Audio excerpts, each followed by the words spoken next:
I'm Doug Rainey, Professor Emeritus at South Dakota State University, and I'll be one of our two co-presenters. Presenting with me is Dr. Nesta Bordy-Sam.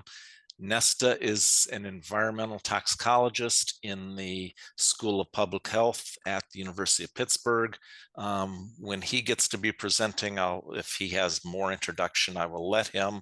I'm a chemist, recently retired from South Dakota State University.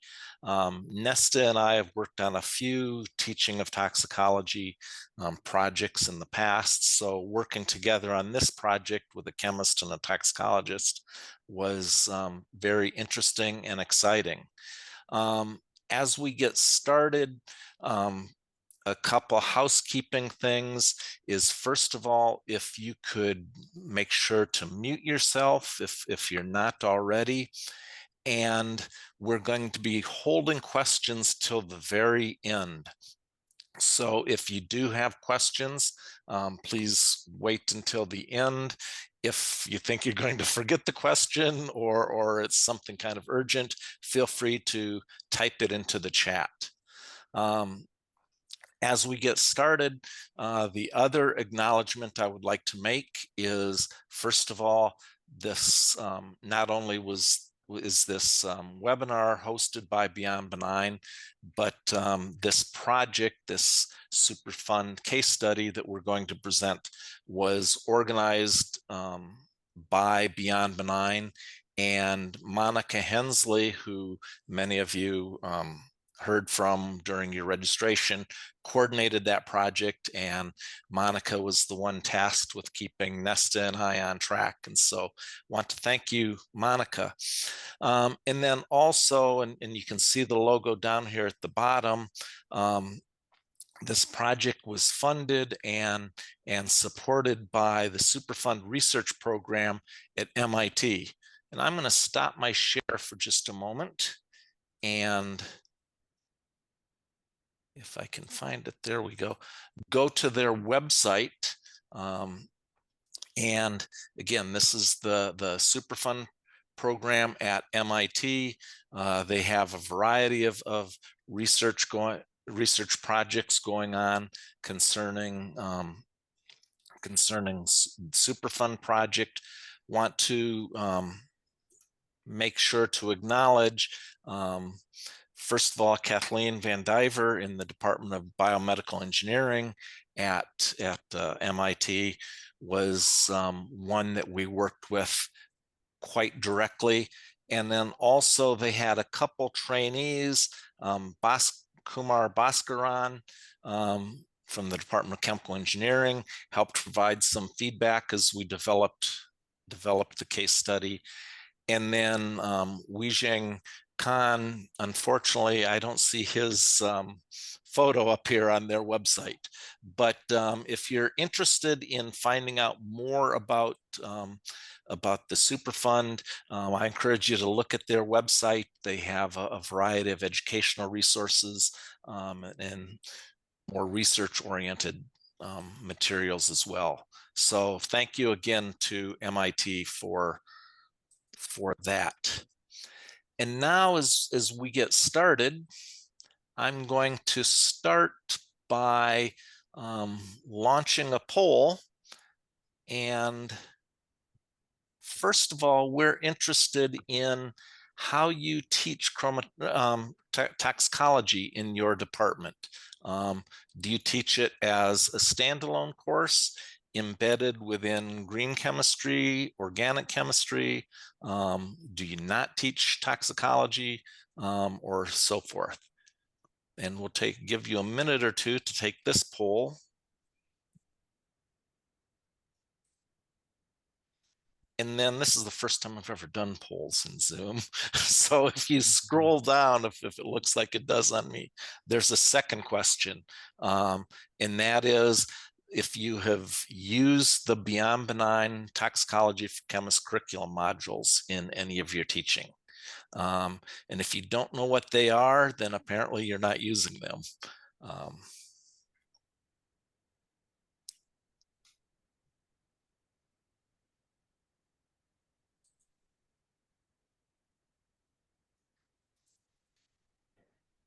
And it looks like most of you have joined us, have participated in the survey. So it looks like, as I suspect, a little over a third, most of our people that do not teach toxicology. Those that do, about a quarter of you teach it as a standalone course. Otherwise, it's embedded in either green chemistry or organic chemistry. And just over half, or not quite half, use the Beyond Benign Toxicology for Chemists curriculum. If you go to the Beyond Benign website, that is they're under the higher education curriculum resources. There's a series of about a dozen modules teaching different aspects of toxicology that are available for you to use in any way you want in teaching your toxicology course. I've used them a couple times and would highly recommend them. So today what we plan on doing is educating you about the US EPA Superfund Program and its importance for those of you joining us internationally. This is a US program, but many locations have something that may be similar.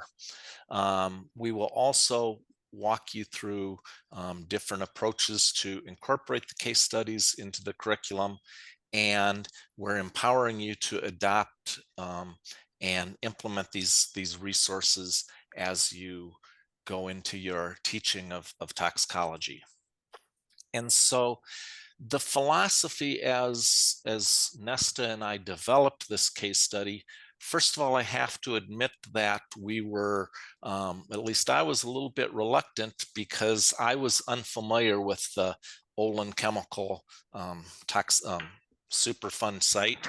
And so as we developed this, it really is an interesting case study, and it's going to provide you with a real world application of toxicology, chemistry topics in a real world setting so that it will lower the barrier for your teaching of green chemistry and toxicology in your curriculum.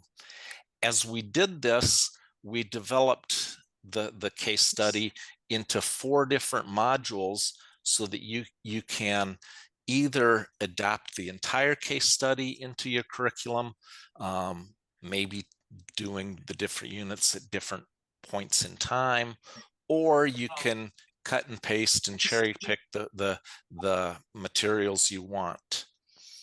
And so as we begin the case study, I'm going to go to a video that we picked up from the MIT group. And la nostra squadra ha perso. And this video gives the history, a brief history of this site.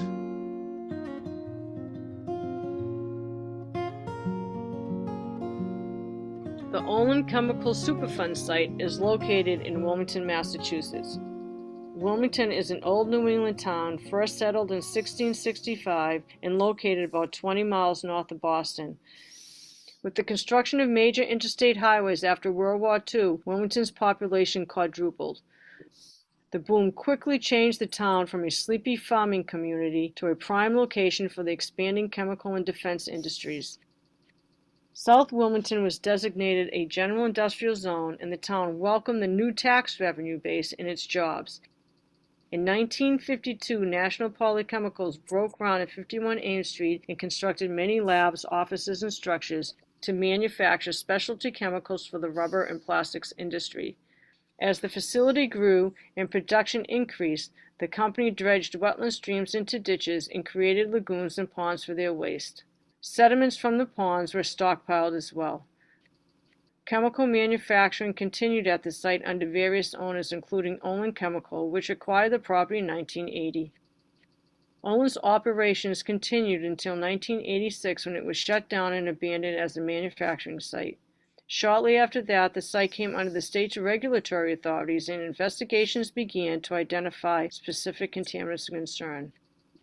By the mid-1990s, both Olin personnel and Wilmington water officials grew increasingly concerned that an underground plume of contaminants had been drawn into the adjacent aquifer, but none of the chemicals identified posed a known threat, and no one was certain that the former Olin site was the sole source.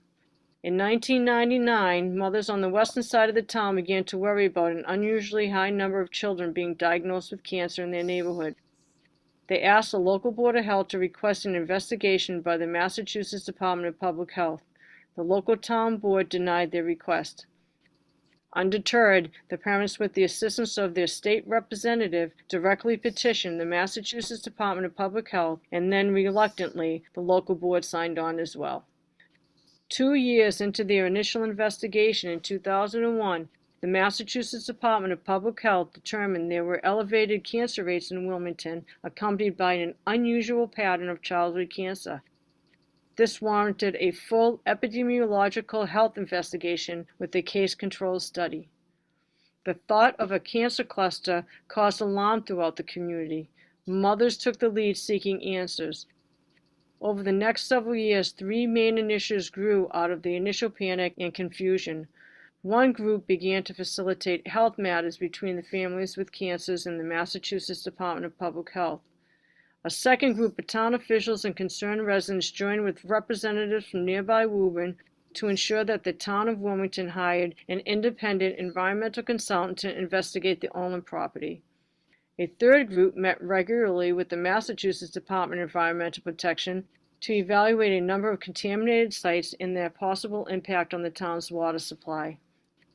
Together, these 3 core groups kept the public's attention focused on figuring out the cause of the contamination and identifying the parties responsible. In 2002, at the insistence of several moms, the Massachusetts Department of Environmental Protection finally ordered Olin to sample several of their monitoring wells for the cancer-causing nitrosamine known as NDMA. That October, Wilmington's water department declared a water emergency when nitrite levels spiked at the town's water treatment plant as a result of high levels of ammonia being drawn into the municipal wells. The crisis was short-lived, but evidence was mounting that contamination from the Olin's property was a major problem. In the meantime, Olin has found several prospective buyers for the Superfund site, much to the townspeople's consternation. Olin rushed to get state approval in 2000 to construct a slurry wall and create a huge containment area around the lagoons to prevent the most contaminated groundwater still remaining on the property from further migrating off property. But this deal fell through for a giant warehouse with acres of parking lots on the site. Soon after, New England Transrail contracted with Olin to purchase the property for a rail-to-truck transfer station. The town vehemently opposed the plan over concerns about the potentially hazardous commodities to be transferred there, as well as the adverse effects of having many trucks and trains on the site. The Surface Transportation Board continues its review of the Transrail Company under a revised plan. In March of 2003, Massachusetts Department of Environmental Protection and town official announced that NDMA had been confirmed in 4 of the town's 5 wells in the Maple Meadowbrook Aquifer, and all 5 wells were shut down. State and local officials continued to work with Olin, but now at a much more urgent level, routinely sampling private wells for NDMA and connecting the town to a major water supply system servicing municipalities in the region. However, as Olin's responsibility and culpability grew, Olin became less responsive to requests and demands for more to be done. In August 2004, the Massachusetts Department of Environmental Protection requested that the site be considered for listing on the EPA's National Priority List.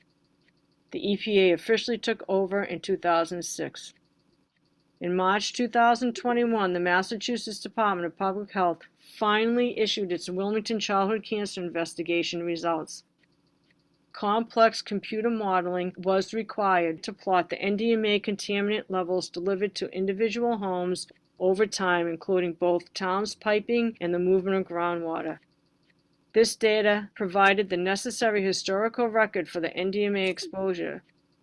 This long-awaited epidemiological study concluded there was a positive association between the childhood cancers and the NDMA prenatal exposures in the drinking water. This study was the first in the nation to associate NDMA in drinking water with childhood cancer. The affected Wilmington families were unusual in their collaborative response. They proposed that a trust fund be created by the responsible parties that would collectively provide for the children's health and care and educational needs. This cooperative solution avoided lawsuit and has served the community well over time. EPA issued a partial record of decision in September 2021 for the Olin property itself and for sediments and surface water off the property. The record of decision also laid out an initial plan for the removal of the most highly contaminated groundwater. As of 2022, the Justice Department is reviewing this decision and is negotiating with potentially responsible parties to fund the proposed cleanup actions. Additional investigations to determine the full extent of groundwater contamination and how far NDMA has migrated from the Olin property to the surrounding area are still ongoing. Okay, so now we should be back to normal. So that gave a good overview of the Olin site and some of the current status.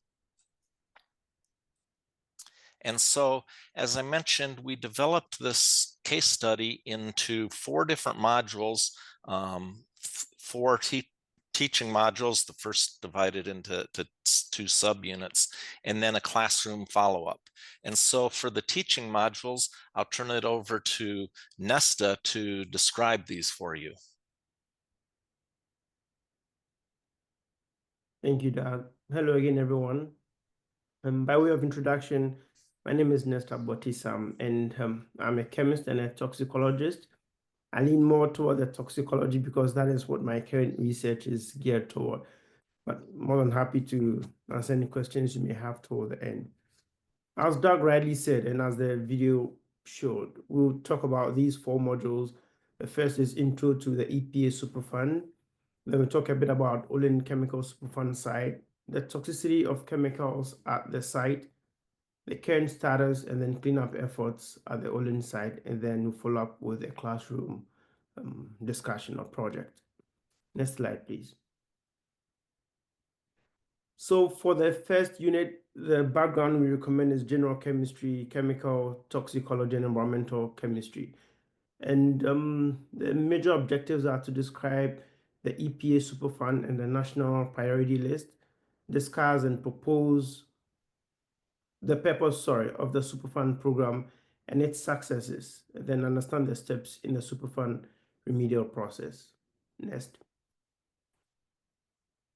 So first of all, what is Superfund? What is the history of the Superfund? What are some of the needs, priorities, the successes or lack thereof, and the current state? Some of these were defined in the main slide or the full module. In this workshop, we'll talk about some of the things, not everything, but hit on some of the key things that were captured from the actual modules that were prepared and uploaded.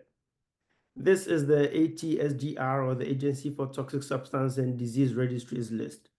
It's quite easy to assume this is a list of the most toxic substances, but on the contrary, it's a list of substances based on the number of Superfund sites or based on the number of total points that are available. So if you look at the table, the first is arsenic, and it has 1675 points. What this means is there are 1675 Superfund sites or sites that are contaminated with arsenic at levels that are or that has to be addressed. Again, there is a long list of chemicals. This is just a capture of 10 of them, and you see it goes down to benzobifluoranthene. One of the chemicals of concern at the Olin site is benzoapyrene, which is number 8 and has 1306 total points. Next slide, please. This figure is from a publication just a few years ago, and it talks about the location of identified Superfund site. In total, there is close to 12,000 of them. And we will not be able to talk about everything on this slide, just to focus on the red dots, which are current list of substances on the national priority list. We see lots and lots of red dots on the map, which means it's spread all across the country, and there are lots of sites where there are different substances of concern. Next. This figure shows the Superfund remedial process. It first starts with an assessment, characterization, selection of remedy, cleanup, and then post-construction. Before I talk about one other thing, you probably heard from the video the whole process of getting this site to be on the national priority list. But one other important thing is there is community involvement in the planning and redevelopment of everything. The community has to be or is involved in the whole process of the site once it's designated a Superfund site. Next. Talking about successes, there have been so many successes with regards to the Superfund in Maine, New Hampshire, Vermont, Connecticut, New Jersey, New York, and there are lots and lots of them. The link below provides lots of details about all the successes of the Superfund project. I would encourage everyone to take a look at it. Again, to Doug's point, there are some workshops or exercises we'll do at the end that looks into how close you may be to a Superfund site. Next. For Unit 2, we looked at, or the main objective was to recognize the history of the Olin chemical relative to the post-World War II growth and economic development, and then explain drinking water contamination, and then also describe the relationship between maternal exposures and nitrous amines, and then childhood cancer. Again, we are not discussing everything here. The whole unit is uploaded on the GCTLC website. Background that we recommend is general chemistry, chemical toxicology, and then environmental chemistry. Next. I will not re-echo what was said, but the Olin chemical site or the plant produced blowing agents, stabilizers, antioxidants from 1980 through to 1986. Next slide. We've heard of a few chemicals, NDMA being one of them, benzoapyrene being another chemical. There were also metals that were released. There was also, I think, some congeners of BEHP that were also released. Next. This was also shown in the recording. But if you take a closer look, you see that from 1975 all the way to 2000, the levels of NDMA in the water system was different. It continued to change and then it remained the same at some point. In 1975, the levels of NDMA were extremely low, below 10 or 20 nanograms per liter.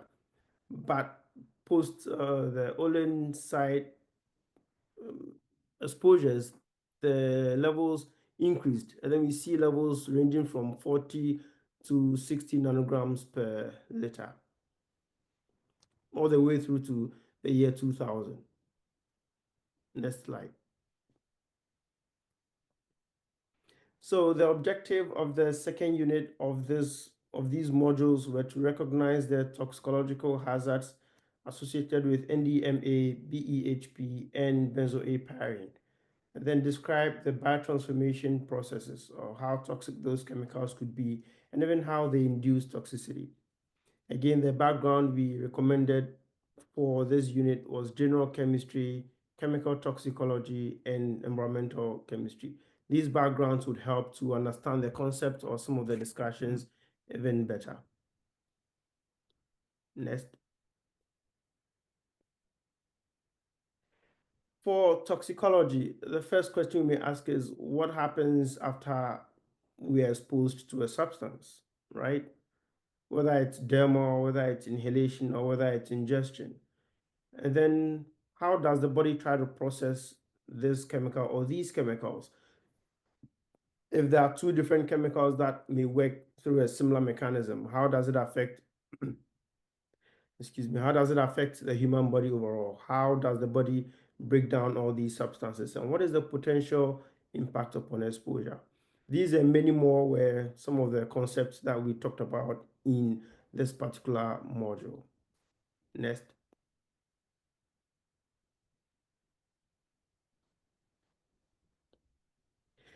Unit 3 focused on the current status and cleanup efforts at the Olin site, with the objective being to describe the 3 operable units created to address the cleanup efforts, and then to know the relationship between nitrous amines exposure and the incidence of childhood cancer within the site. And this was through an epidemiological study. I think it was well described in the video that it was a case control study. And then also to discuss the current status of the cleanup at the site. Again, background recommendations have been provided, and these include general chemistry, chemical tox, environmental chem, OChem, and biochemistry. Next. So, what has been done at the city of Wilmington regarding the Olin chemical? And a few years back, EPA approved plans for cleanup at the site, and they announced a $48 million settlement for that cleanup process to start. Next slide. Lots of epidemiological studies have reported the associations between prenatal exposures to NDMA and childhood cancers. Then also, of course, if the drinking water is contaminated, there is going to be exposures through that point as well. There is also historical input of NDMA to the public drinking water system that was widely reported. State officials also linked childhood cancer to a cluster of the contaminated water that the residents consumed. Next slide. So I know the huge question is, what is the status of the site? And currently, or as of a few months ago, again, cleanup is in process. As of March 2021, EPA selected final remedy for operable Unit 1, which is OU1, and then OU2. Under their oversight, Olin continues to undergo remedial investigation, particularly OU3, which includes the impact of the site's drinking water system. As of April this year, Olin submitted the final version of the first technical deliverable under the consent decree. So plans are still underway, efforts are still underway to remediate the site from most or all of these contaminations. The modules that are on the site talks in more detail about some of these, how it was started, when they started, and provides all the timeline and details up until now. Next. I'll pass this on to Doug to walk us through the classroom follow-up. Okay, thank you, Nesta. So as we entered a section on how you can present this in your classroom, we've developed learning objectives that you can relate toxicology concepts in a real world situation, relate them to your teaching. And then there's a huge opportunity to discuss the EPA Superfund Program relative to the social responsibility of the chemical community. And then finally, and we will do this activity in just a moment, is to find and discuss Superfund sites near our location. So we do have some specific classroom follow-up questions related to things like environmental fate and transport, LD50 of some of the chemicals Nesta mentioned, and so forth. Those are listed, but also some general questions. This site offers a lot of very interesting questions. For instance, who's responsible for monitoring and cleanup? You saw in the video and in some of our discussions that this site transferred through a number of owners, and which owner has the ultimate responsibility. And at the time, starting in the 50s, when this plant first started, the toxicology of NDMA, for instance, was unknown. And so how does that impact on things? Who bears the burden of cost? I think one of the things that's really interesting with this site is the fact that NDMA, which was the key toxicological contaminant in this scenario, NDMA was not produced by the manufacturing site, but rather it was a degradant that was formed once some of the chemicals were released into the environment. And so again, what are the responsibilities there? A lot of general questions that you could engage your class with. And then lastly is we conceived a potential project that you could use where you could find a Superfund site, perhaps near your community or one of interest, and then have the students prepare some kind of project associated with that, a paper, an oral report, or whatever fits in with your teaching. And so with that, we're going to break into a new activity. And in the chat, Monica will put and has put the link for the EPA website, where it lists all of the Superfund sites, and you can pick one in your locality. And my knowledge of Zoom, you need to do that first, because once we go into breakout rooms, I think you'll lose the chat. So I encourage you to go into that Superfund site link before we go into breakout rooms. And in just a moment, Monica will assign everybody into breakout rooms, and then we'll give each room about 15 minutes. And so first of all, individually, if you want to scroll through and find your favorite Superfund site, one that's near your locality, for instance, and then as a group, find one that you might use as classroom consideration. And within your group, you can talk about what kind of potential classroom activities you could have in this site.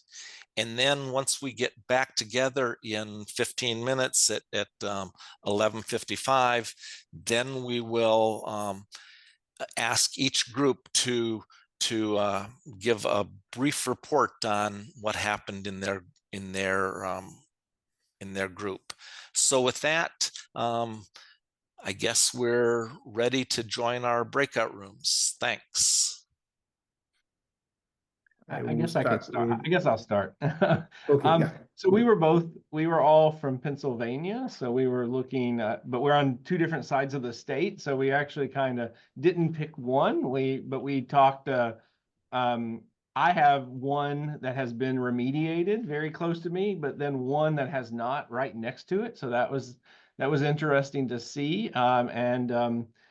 The one that has not been remediated yet has lots of organic contaminants. So I thought that when I introduced toxicology and safety in organic chemistry, this would be a good way to do it and to bring it local and be specific about the toxicology of chemicals in that industry that was there. Matt and Manisha are both in the Pittsburgh area, and they didn't have as many close to them, which surprised both of us given the history of the Pittsburgh area. But I think they had similar thoughts. Manisha teaches a green chemistry course next year and thought that this would be a good way to introduce toxicology in that class with some local examples. And Matt was talking about general chemistry too.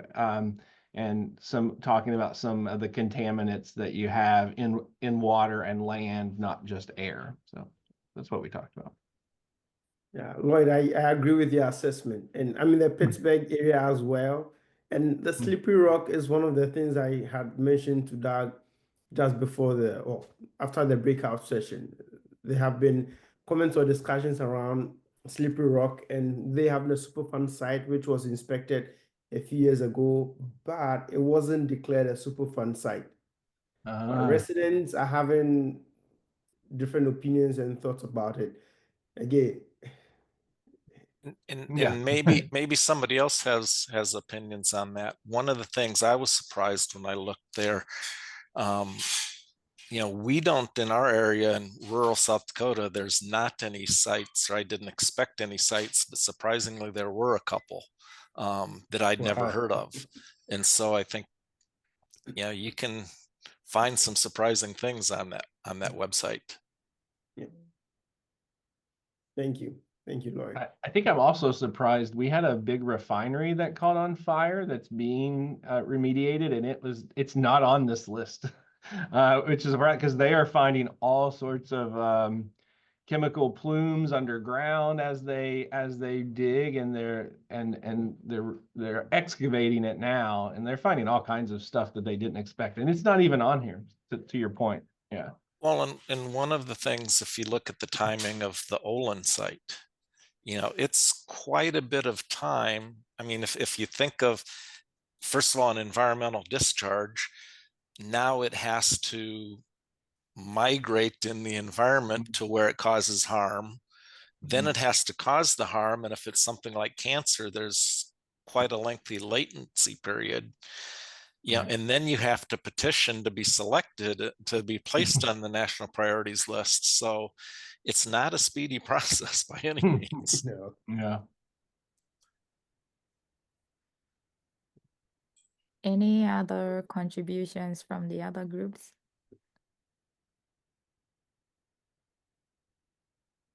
Yeah, I can put my hand up and jump in.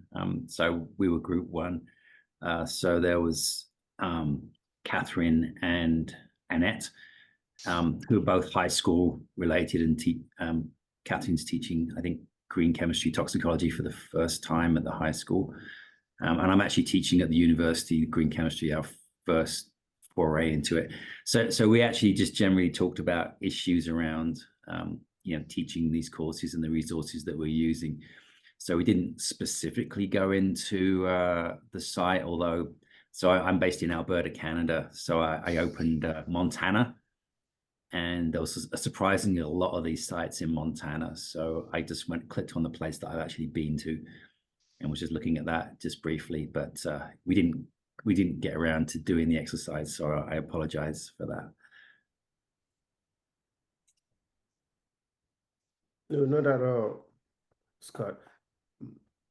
But for a high school program, how would you adapt this case study? Would the level be just enough, or you think it has to be diluted to accommodate what they understand versus?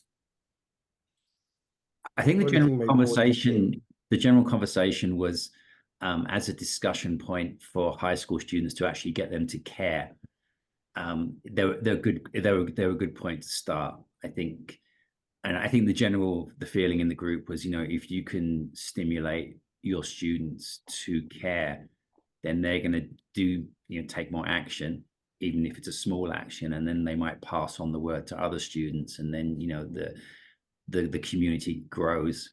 So I think the website's really well designed, and it's quite easy to navigate. So I think as a teaching tool, you can either assign students to go to different places and then report back to the group, or you can drill down really deep and really go deep into the chemistry. So I have my background is pharmaceutical, but then you can bring toxicology into that. So I can go really deep on the organic chemistry of the toxic molecules. So it's kind of good that you can have a broad view, but also you can go deep if you really want to.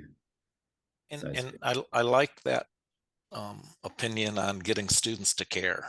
That I think everybody can find a site, a Superfund site that's fairly local to them, remembering those of us in the big square states in the middle of the country, close is a relative term, but also there can be sites associated with agriculture or leather tanning or chemical manufacturing or mining or a variety of different things. And so I think there's a variety of opportunities for getting people to care. And so I like that comment, Scott.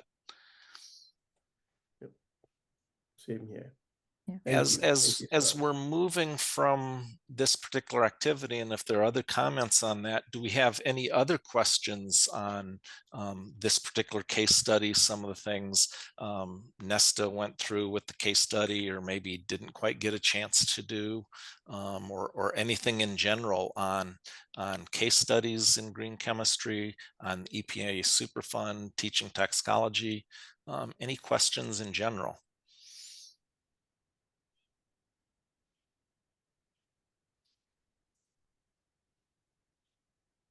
I have a quick question. Hello, everybody. I'm sorry I joined kind of late. My name is Andrea. I actually teach in Texas. We are Prairie View A&M University. I teach first year chemistry. We just got our green chemistry course approved maybe about 2 years ago, but we've been having some challenges with getting numbers for the class to actually make. My question really is concerning examples like these case studies. Do you recommend that we do local and sort of national types of examples, or would that be too much if we try to look at case studies that are sort of local to students that they can identify with? You know, recently we've been having a few refinery fires ourselves here, so I anticipate a few examples that we might have. So I was thinking of including some of those. So would you recommend having examples from different levels in terms of what's local, what's national, what's probably international? That's a great question, and I'll let perhaps others that have some experience there. But I like the fact that you have to be cognizant of, are you overwhelming the students? But also the relevance is important, and so that's why I think local is always going to be relevant. If you look at some of the historic toxicological incidents, things like Love Canal or Times Beach, you know, yeah, they were in the national news, but that was 40, 50 years ago. And so students don't recognize those anymore. And even, you know, in my teaching of toxicology, I talk about, you mentioned international, I talk about Bhopal, and not even all of our Indian students recognize, you know, remember that or have heard of that. So, you know, I think finding something that's relevant is going to be the key, and whether that's one case study or 2 or 3. And that's again why I like that site. Relevant for my location is things related to agriculture. You know, things related to chemical manufacturing, that's never going to be relevant as long as the students stay in the upper Midwest. You know, on the other hand, things related to PFAS, because 3M is fairly local, Minneapolis is a short drive away. Yeah, that does have some interest to the students. Thank you. I do agree with you, Doug. Once students are able to relate, then they start paying attention. If it's far from where they know or where they are familiar with, then yeah, they kind of, you know, doesn't even concern me. But the right balance is always good. So, in my opinion, as well, a few examples of the local goes a long way. Plus, maybe what is national? How far does it stretch? It's not just a Pittsburgh problem or not just a Minneapolis problem. This problem is also in Michigan. This problem is also in Connecticut or something of the sort. But the more they're able to relate, the more they participate. And to Lloyd's point or to Scott's point, having them to care at this point goes a long way.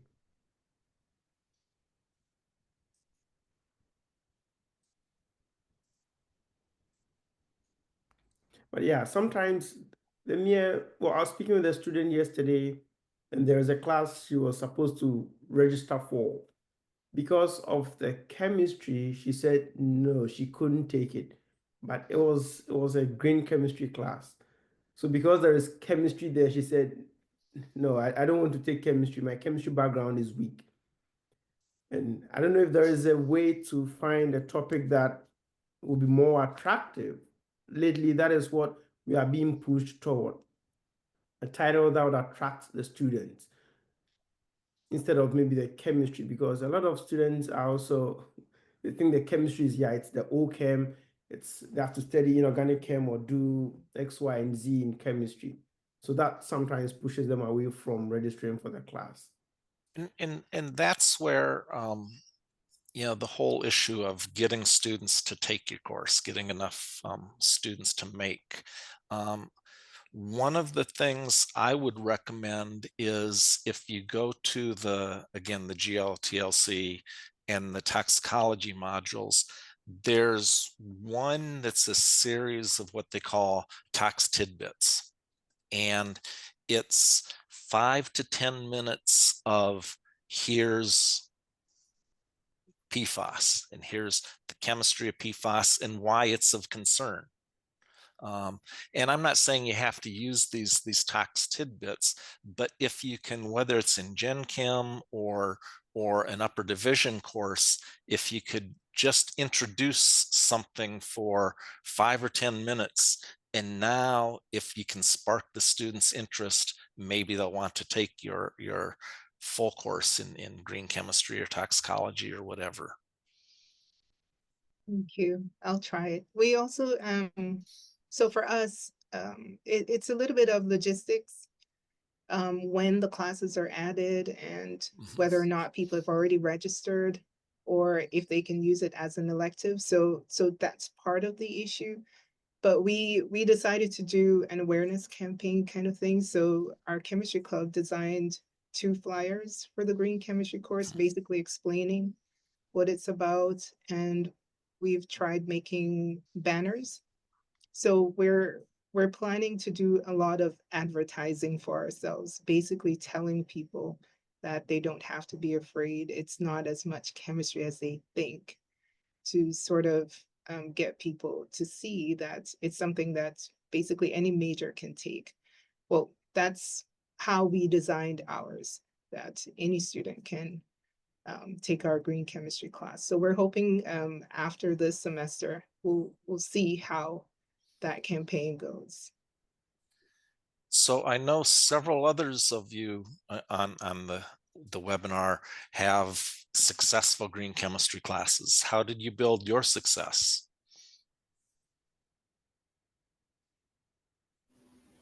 So, hi, I teach, I do teach a regular, general chemistry to sophomores, and then I teach AP chemistry.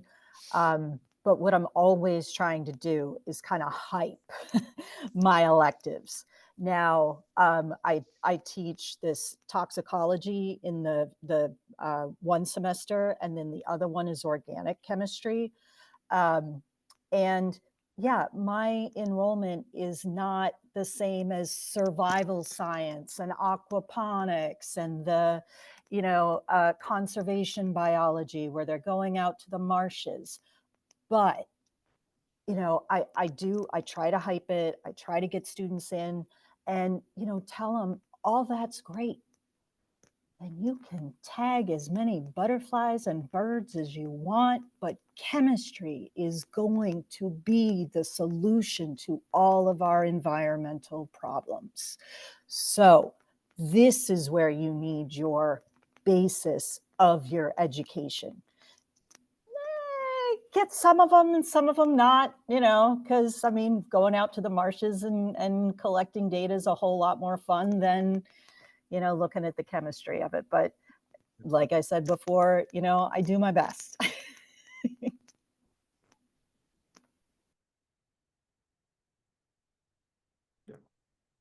I like that very much. Yeah. Yeah, and I think as Kathy just put into the chat, I think what I found successful is a combination of incorporating it into the existing classes and having a standalone. And so the more communication you can have, it's never going to hurt.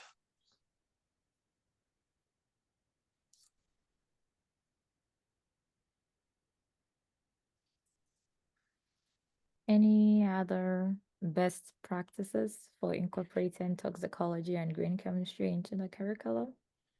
I see a lot of educators here, so.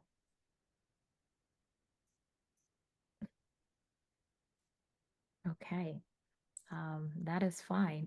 Yeah, so thank you so much, Doug and Nesta, for this wonderful workshop and talking more about the case study. So I haven't sent you the email yet, but I will send a follow-up email to gather your feedback about this session as part of helping inform future programming. And so when you see that email from me, all I ask is you take the post-evaluation feedback survey thing and let us know your thoughts about this particular session.